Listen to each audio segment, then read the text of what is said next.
How many times a day do you turn to your phone to answer a question? It's a thought that, for most, is rarely explored, but is worth exploring. Technology is so engraved into nearly all aspects of our daily lives that, really, it's hard to think about living without a phone, computer, or even Bluetooth music in our vehicles. It's become second nature that when we have a question or need to get a hold of someone, we just pull our phone out of our pocket and have instant access to what we need. But believe it or not, there was a time when these services, these things that we take as basic necessities nowadays, weren't always accessible on a whim or out of reach entirely. Broke down alongside the road somewhere? Well, start walking. It's not like you had a cell phone to call AAA or something. You'd hope you found someone that knew what they were doing and could help you diagnose the issue. Or at least a landline so you could call someone to come pick you up.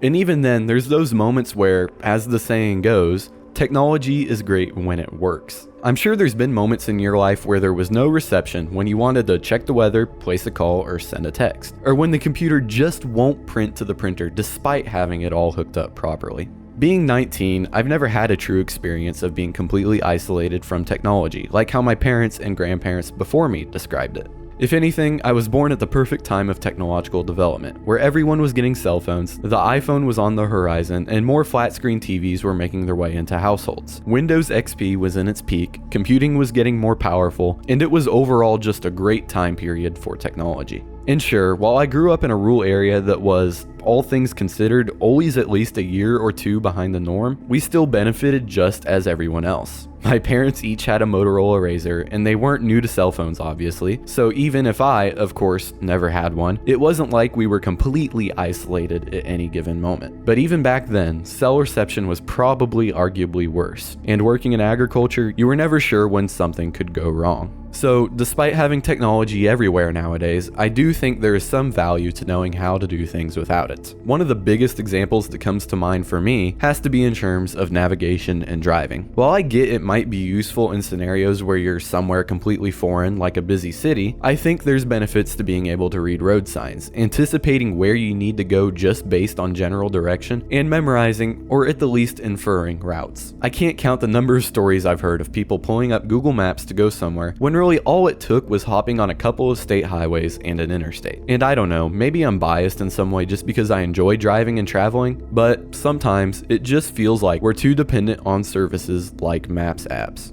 Also, side note, remember MapQuest, where you would print off a road map? Or how about paper maps in general? Even when I was younger, my parents would still use a paper map they kept in the glove box. I think that's a skill that's become lost to time too. The ability to utilize a physical, real map and planning a route utilizing that. Anyways, my goal wasn't to disrespect people's navigational abilities. God knows I use the Maps app from time to time too, with the literal CarPlay radio I have installed in my truck. Rather, I just wanted to iterate that we need to be able to function without the presence of technology too, and have a plan for when it inevitably fails. Because even though it's continually getting more reliable, it's never going to work or be there for you 100% of the time. And I feel like, not to sound cocky, but that means something coming from me. Being as much of a tech nerd as I am, I do try to find ways to integrate technology into more aspects of my life, and I'm constantly tinkering with it in some shape or form. But at the same time, growing up how I did and with the way my parents raised me, I can recognize when I need to keep tech out of things and make the effort to be able to do anything without it as well. Basically, just make sure you can function as a human being without a phone, computer, ChatGPT, or the internet in general for that matter. Life has so many different curveballs to throw at you, and only so much of that can be solved with a screen or a computerized voice telling you what to do.